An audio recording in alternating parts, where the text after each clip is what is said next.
اب جو ماں اپنے بیٹے کے آنسو دیکھ نہیں سکتی وہ اسے کتنا جلدی معاف کرتی ہوگی. اس نے کہا اس لیے میں نے کہا ہے کہ ماں کو منانا سب سے آسان کام ہے. میں نے کہا دیکھو ماں کو منانے کے لیے سوری کہنی پڑے گی، پاس آنا پڑے گا، پاؤں پکڑنے پڑیں گے، آنکھ سے آنسو بہانے پڑیں گے، پھر جا کے ماں مانگیں گی. ایک ہستی اور بھی ہے جس کو ہمارا پروردگار کہتے ہیں، جو ہمارا رب ہے، جو ہمارا اللہ ہے. اگر کوئی بندہ اس کے بارگاہ میں گناہ کر بیٹھتا ہے اور اس کو ناراض کر بیٹھتا ہے، اس اللہ کو منانا سب سے آسان کام ہے. نہ اس کے لیے زبان سے بولنا پڑے گا، نہ اس کے لیے آنسو بہانے ضروری ہیں. حدیث پاک میں آتا ہے الندم توبۃ، جو بندہ اپنے گناہ پر دل میں نادم ہو جاتا ہے اللہ دل کی ندامت کو قبول کر کے گناہ معاف کر دیتے ہیں. تو اللہ کو منانا کتنا آسان کام ہے. اللہ اکبر کبیرہ. یہ اللہ کی محبت ہے اپنے بندوں کے ساتھ کہ اللہ اپنے بندوں کو اتنا جلدی معاف فرما دیتے ہیں. ماں کی محبت کے بارے میں آپ کو ایک سچا واقعہ سناؤں. ہمارے قریب میں ایک گاؤں تھا، میاں بیوی تھے، غریب تھے. ان کے ہاں بیٹا ہوا اور بیٹا شادی کے کوئی 20-25 سال کے بعد ہوا. کئی مرتبہ شادی کے بعد دیر سے اولاد ہوتی ہے. تو جب بچہ جوان ہوا تو میاں بیوی بوڑھے ہو چکے تھے. بچہ محنتی تھا، لائق تھا، وہ انجینئر بن گیا. اب جب انجینئر بن گیا تو اس نے نوکری کے لیے اپلائی کیا تو اس کو ایس ڈی او کی نوکری مل گئی اپنے شہر میں. ایس ڈی او کو کوٹھی بھی ملتی ہے، گاڑی بھی ملتی ہے. اس نے ماں باپ کو کہا کہ امی آپ شہر چلیں، ہم دیہات کے بجائے شہر میں کوٹھی میں رہیں گے، وہاں ایئر کنڈیشنر بھی ہے، بجلی بھی ہے، گاڑی بھی ہے، زندگی کی تمام سہولیات ہیں. ماں باپ نے کہا بیٹا آپ جاؤ وہاں ڈیوٹی کرو، رہو، اور ابھی کبھی ہمیں ملتے کے لیے آتے رہنا. تو بچہ ہفتے بعد 10 دن بعد شہر سے گاؤں آتا اور اپنے ماں باپ کو ملتا. اس دوران بچے نے ارادہ کیا کہ اب میں اپنی شادی کروا لیتا ہوں. اس نے اپنی ماں سے کہا. ماں نے کہا بیٹا زندگی آپ نے گزارنی ہے، جہاں رشتہ آپ کو کوئی پسند ہے ہمیں بتاؤ، ہم آپ کی شادی وہاں کر دیتے ہیں. تو شہر میں ایک اچھا گھرانہ تھا، ان کے ہاں ایک لڑکی کا رشتہ تھا جو پڑھی لکھی بھی تھی، نیک بھی تھی. بچے نے نشاندہی کی، ماں باپ نے رشتہ ڈالا اور لڑکی والوں نے دیکھا کہ لڑکا اتنا اچھا ہے، ایس ڈی او بھی ہے، نیک نمازی بھی ہے، تو انہوں نے رشتہ پسند کر لیا اور شادی ہو گئی. شادی کے بعد دلہن 2-4 دن تو گاؤں میں رہی. پھر اس نے خاوند کو کہا یہاں تو پانی کا پمپ بھی نہیں ہے، نل کا ہے، تو مجھ سے تو یہاں گزارا نہیں ہوتا، نہ واش روم ہے طریقے کا، نہ فلاں ہے نہ فلاں ہے، تو مجھے تو شہر لے چلو. لڑکے نے اپنے ماں باپ کو بتایا. ان کا کہ بیٹا تم جاؤ شہر اپنی بیوی کے ساتھ اور وہاں اپنی زندگی گزارو، مگر کبھی کبھی ملنے کے لیے آتے رہنا. تو بچہ اپنی بیوی کو لے کے شہر آ گیا. اب 5-7 سال جو گزرے تو ان کے 2-3 بچے بھی اس دوران ہو گئے. جب کبھی بچہ اپنی ماں باپ کو ملنے کے لیے آتا تو وہ گھر بتاتا میں 2 گھنٹے بعد آ جاؤں گا، مگر قدرتاً 2.5 گھنٹے لگ جاتے یا 3 گھنٹے لگ جاتے. اور بیوی صاحبہ تو گھڑی کو دیکھ رہی ہوتی تھیں، آپ نے 2 گھنٹے کہے تھے تو 2 گھنٹے میں کیوں نہیں آئے. حتیٰ کہ تھوڑے دنوں کے شکوے کے بعد اس لڑکی نے ذرا سختی کرنی شروع کر دی. ہاں آپ تو جاتے ہیں تو پچھلے تو آپ کے لیے مر ہی جاتے ہیں، آپ کو تو پچھلوں کی کوئی سوچ ہی نہیں ہوتی، آپ تو بس ماں باپ کے پاس جا کے ایسے بیٹھ جاتے ہیں جیسے دنیا میں کوئی اور ہے ہی نہیں. اب بچہ پریشان، ماں باپ کے پاس جانا بھی ضروری ہے اور بیوی بھی 1-1 منٹ کا خیال رکھتی ہے، زیادہ رہنے نہیں دیتی وہاں. بہرحال نرم طبیعت کا بچہ تھا، اس نے سلجھانے کی سمجھانے کی کوشش تو کی مگر بات سلجھی نہیں. اس دوران اس نے اخبار میں ایک ایڈورٹائزمنٹ دیکھی کہ سعودی عرب میں الیکٹریکل انجینئر کی ضرورت ہے. تو لڑکے نے اس کے لیے اپلائی کر دیا. انٹرویو ہوا، اللہ کی شان دیکھیں کہ لڑکے کی سلیکشن ہو گئی. تنخواہ بھی بہت اچھی تھی اور وہاں پہ سہولیات بھی بہت اچھی تھیں. اور جو الیکٹریکل پاور اسٹیشن تھا وہ مکہ مکرمہ میں تھا۔ اب اس نے آ کے اپنی ماں کو کہا کہ امی مجھے نوکری مل گئی ہے، آپ اجازت دیں تو میں چلا جاؤں۔ ماں نے کہا بیٹا ہم اس پاک دیس کو آج تک نہیں دیکھ سکے، تمہیں اگر اللہ نے یہ موقع دیا ہے تو جاؤ، وہاں جا کے نوکری بھی کرو، بچوں کا خیال بھی رکھو، اور کبھی کبھی حج عمرہ بھی کر لینا تاکہ عبادت بھی آپ کے ساتھ چلتی رہے۔ اس نے کہا بہت اچھا۔ وہ بھی بچوں کو لے کے مکہ مکرمہ چلا گیا۔ اب وہاں کی زندگی تو بہت پرسہولت تھی، بہترین کوٹھی ہے، ایئر کنڈیشن کمرے ہیں، کھانے پینے کی بہت بہترین چیزیں موجود ہیں، گاڑی موجود ہے، سہولت ہے، نوکری بھی آسان تھی۔ چنانچہ یہ بچہ وہاں پر 13 سال رہا، ہر سال حج کرتا تھا اور والدین کے لیے بچوں کے لیے دعائیں مانگتا تھا۔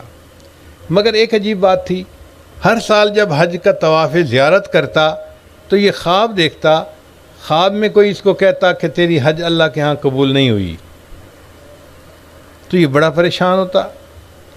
جب اس نے 13واں حج کیا تو اس نے پھر رات کو خواب دیکھا، کسی نے کہا کہ تیری حج قبول نہیں ہوئی، تو یہ صبح کے وقت حرم میں گیا، بیت اللہ کے سامنے کھڑا رو رہا ہے اور دعائیں مانگ رہا ہے کہ اللہ مجھ سے کون سی ایسی غلطی ہوئی، میں نے 13 حجیں کی ہیں اور ہر حج کے بعد میں خواب دیکھتا ہوں کہ تیری حج قبول نہیں ہوئی۔ ایک اللہ والے وہاں تھے، انہوں نے اس کو دیکھا تو پوچھا بھئی کیوں رو رہے ہو؟ اس نے اپنی ساری سٹوری سنائی۔ یہ اللہ والے بھی بڑے نباز ہوتے ہیں، جلدی بات کی تہہ تک پہنچ جاتے ہیں۔ انہوں نے فوراً پہچان دیا کہ یہ بچہ جب سے آیا ہے 13 سال ہو گئے، کبھی لوٹ کے واپس نہیں گیا، کوئی اور بہن بھائی بھی اس کا ہے نہیں اور ماں باپ کا کوئی خیال رکھنے والا نہیں۔ انہوں نے اس کو بتایا کہ میاں تم چھٹی لو اور 2 ہفتے اپنے ماں باپ کے پاس جا کر رہو، ان کی خیریت دریافت کرو، ان کی خدمت کرو، پھر واپس آنا۔ چنانچہ اس نے ٹکٹ بنوائی اور یہ اپنے ملک واپس آیا۔ اب 13 سال کے بعد جا رہا تھا اور اس وقت کوئی سیل فون بھی نہیں ہوتے تھے، کوئی رابطے بھی نہیں ہوتے تھے۔ آئے گئے بستی کے لوگ اگر مل جاتے تو وہ بتاتے تھے خیریت کے بارے میں، ورنہ کوئی پتہ بھی نہیں چلتا تھا۔ جب یہ اپنی بستی کے قریب پہنچا تو اس کے دل میں خیال آیا کہ مجھے تو یہ بھی پتہ نہیں کہ میرے ماں باپ کس حال میں ہیں، زندہ بھی ہیں یا نہیں ہیں، میں پتہ تو کر لوں۔ چنانچہ ایک لڑکا آ رہا تھا، اس کی عمر تھی 9 سال۔ اس نے اس کو روکا اور اپنے والد کا نام لے کر کہا کہ بتاؤ بھائی فلاں میاں کس حال میں ہیں؟ اس نے کہا جی کہ ان کی تو 6 مہینے پہلے وفات ہو گئی اور ان کی بیوی بوڑھی ہے، بیمار ہے، وہ ابھی زندہ ہے، گھر میں ہے، اور ہم نے سنا ہے کہ ان کا ایک بیٹا ہے جو سعودی عرب گیا ہوا ہے نوکری کے لیے، پتہ نہیں وہ کیسا منحوس بیٹا ہے کہ 13 سال میں اس نے اپنے ماں باپ کا پتہ ہی نہیں کیا۔ اب جب اس لڑکے سے اس نے یہ بات سنی نا تو اس کے دل پہ چوٹ لگی کہ بات تو یہ لڑکا ٹھیک کہہ رہا ہے۔ لڑکے کو پتہ نہیں تھا کہ وہ اسی بندے سے بات کر رہا ہے۔ لڑکا تو یہ بات کر کے چلا گیا، مگر اس کے دل میں ایک نشتر چپ ہو گیا۔ اب یہ سوچ رہا ہے اگر میرے ابو فوت ہو گئے تو میں جاؤں گا تو امی تو مجھے ملے گی نہیں، ابھی تو مجھے گھر میں داخل ہی نہیں ہونے دے گی۔ امی بڑے غصے میں ہوگی، کہے گی تو اپنے اپنے باپ کی وفات پہ بھی نہیں آیا، تجھے خیال ہی نہیں ہے کوئی، جا دفع ہو جا، میں تیری شکل نہیں دیکھنا چاہتی۔ اور ساتھ ساتھ یہ بھی سوچ رہا تھا کہ میں اپنی امی کو مناؤں گا کیسے؟ میں اپنی امی کے سامنے ہاتھ جوڑوں گا، میں ان کو کہوں گا امی پلیز مجھے معاف کر دے، مجھ سے بڑی غلطی ہو گئی، میں آئندہ ایسے نہیں کروں گا، میں باقاعدگی سے ہر سال چکر لگاؤں گا۔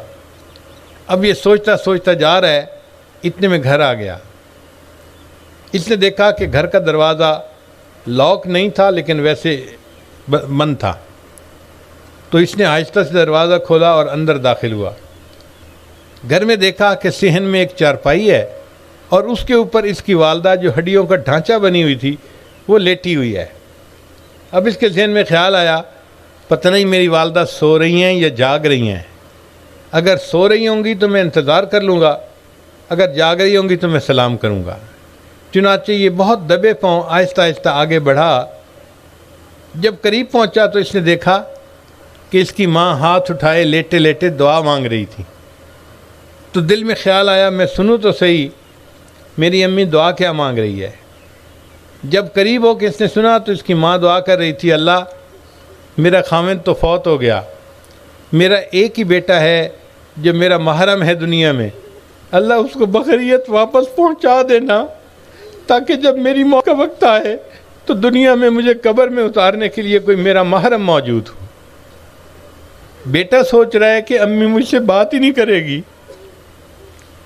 اور ماں کی محبت کا یہ حال ہے کہ وہ اللہ سے دعائیں مانگ رہی ہے کہ اللہ میرا ایک ہی بیٹا محرم ہے دنیا میں، اسے بخیریت واپس پہنچا دینا تاکہ جب میری موت آئے تو مجھے قبر میں اتارنے والا کوئی میرا بھی محرم موجود ہو۔ جب اس نے یہ بات سنی تو حیران رہ گیا۔ اس نے کہا امی میں آ گیا ہوں۔ ماں چونک اٹھی، بیٹا تم آ گئے ہو؟ جی امی میں آ گیا ہوں۔ تو ماں نے ہاتھ آگے بڑھایا، بیٹا میری آنکھوں پہ موتیا بند آ گیا ہے، مجھے تمہاری شکل تو نظر نہیں آ سکتی، ذرا قریب ہو جاؤ میں تمہیں بوسہ دوں اور تمہارے جسم کی خوشبو سونگھ لوں۔ ماں کی محبت کا یہ حال ہے کہ 13 سال کے بعد بیٹا آیا ہے، اور اس وقت بھی ماں ناراض نہیں ہوتی، کہتی ہے بیٹا میں شکل تو دیکھ نہیں سکتی، ذرا قریب ہو جاؤ میں تمہیں بوسہ دوں اور تمہارے جسم کی خوشبو سونگھ لوں۔ خیر وہ بیٹا چند دن وہاں رہا، اللہ کی شان کے اس دوران اس کی والدہ کی بھی وفات ہو گئی۔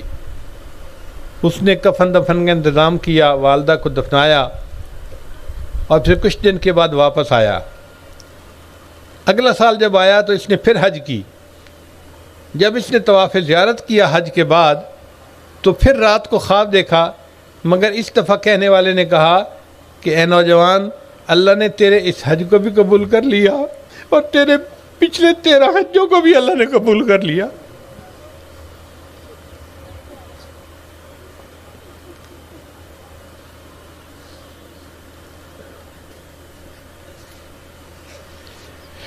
خوش نصیب ہیں وہ بچے اور بچیاں جو اپنے ماں باپ کی خدمت کا موقع پا لیتے ہیں، ورنہ تو بہت مرتبہ ایسا ہوتا ہے کہ بچہ جب چھوٹا ہوتا ہے تو ماں باپ ان کی خدمت کرتے ہیں، اور جب بچہ بڑا ہوتا ہے اور خدمت کے قابل ہوتا ہے تو ماں باپ دنیا سے گزر چکے ہوتے ہیں۔ علامہ اقبال نے اپنی والدہ کے بارے میں کہا، کس کو ہوگا اب وطن میں آہ میرا انتظار، کون میرا خط نہ آنے پر رہے گا بے قرار، خاک مرکت پر تیری لے کر یہ فریاد آؤں گا، اب دعائے نیمے شب میں کس کو میں یاد آؤں گا، عمر بھر تیری محبت میری خدمت گر رہی، میں تیری خدمت کے قابل جب ہوا تو چل بسی۔ اولاد جب ماں باپ کی خدمت کے قابل ہوتی ہے، ماں باپ پھر دنیا سے چلے جاتے ہیں، پھر حسرت اور افسوس کے سوا اور کچھ نہیں ہوتا۔ آسماں تیری لحد پر شبنم افشانی کرے، سبزہ نو رستہ اس گھر کی نگہبانی کرے۔ تو اگر ماں کی محبت کا یہ عالم ہے تو اللہ رب العزت کی رحمت کا کیا عالم ہوگا، جو قیامت کے دن 100 حصے اللہ کے پاس ہوگی، اور اس 100 حصے رحمت کے ساتھ اللہ اپنے بندوں کا حساب فرمائیں گے۔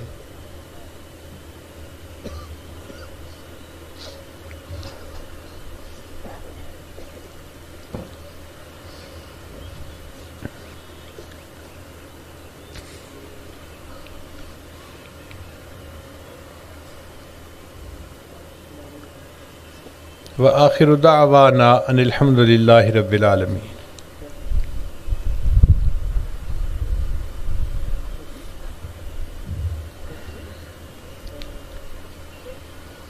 مرد حضرات اور تمام خواتین دل میں توبہ ہونے کی نیت کر لیں، توبہ طائب ہونے کی، اور جو کلمات پڑھائے جائیں گے ان کو سچے دل کے ساتھ پیچھے پیچھے پڑھتے جائیں۔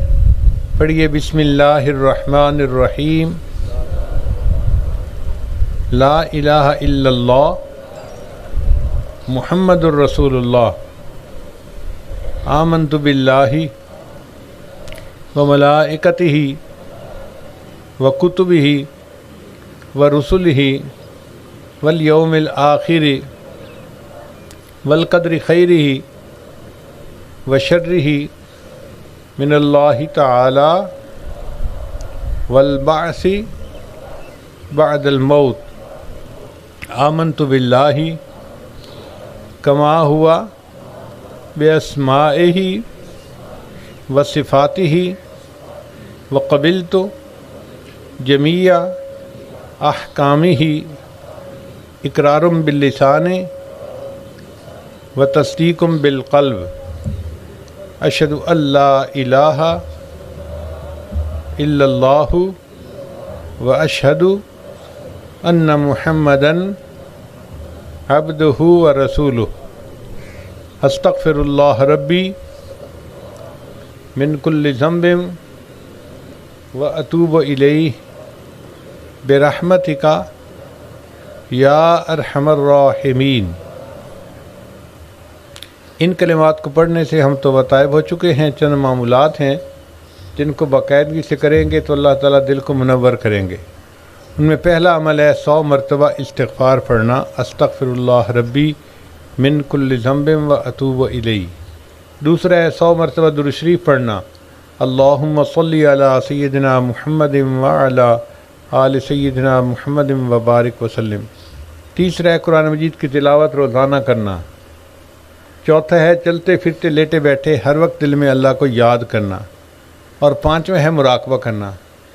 مراقبے کا طریقہ بہت آسان ہے، جب آپ نماز پڑھ کے فارغ ہوں تو تھوڑی دیر اللہ سے لو لگا کے بیٹھے، دنیا کے تمام خیالات کو ذہن سے نکال دیں، ہٹ کٹ جائیں اور اللہ سے اپنی تار جوڑ لیں، اور یہ محسوس کریں کہ اللہ کی رحمت آ رہی ہے، میرے دل میں سما رہی ہے، دل کی ظلمت اور سیاہی دور ہو رہی ہے، اور میرا دل اللہ اللہ اللہ بول رہا ہے۔ انشاءاللہ یہ 10-15 منٹ کا مراقبہ دل کو منور کرے گا، اور آپ اس کے اثرات اپنے دل میں محسوس